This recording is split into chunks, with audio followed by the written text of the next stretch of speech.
the motto, but a chairman. Your books. I'm on Kuroy.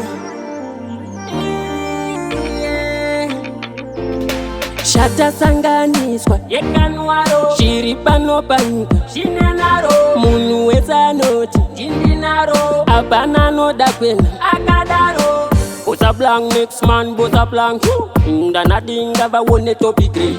iwakandaziso wese eni ivari kurwadziwa pinda mukofi wona nyika yese yaritarira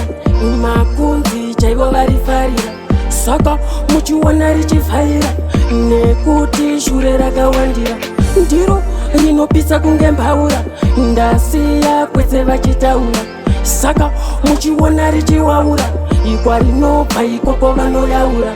ndatosiya zvandanga ndichiita ziso rangu kuramba kukwita idai maona zvaranga richiita handisi kudoma mazita ndafunga kukwira tutubaki dzichamhanya kufunga masipaki umwe moyo uchiti try kuchireka kundinobvera wona nyika yese yaritarira makunzi chaivo varifarira soko muchiona richivhaira nekuti shure rakawandira ndiro rinopisa kunge mbaura ndasiya kwese vachitaura soko muchiona richiwaura ikwa rinobva ikoko vanoyaura iniwo ndotedai nabodai uyuwo ledai nabodai iniwo ndotedai nabodai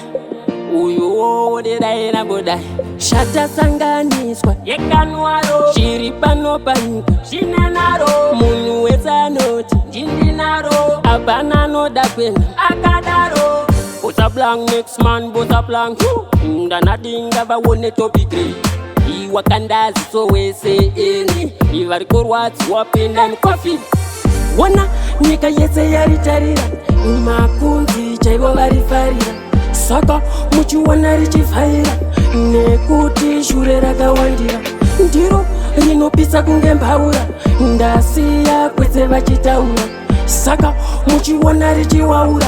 ikwa rinobva ikoko vanoyaura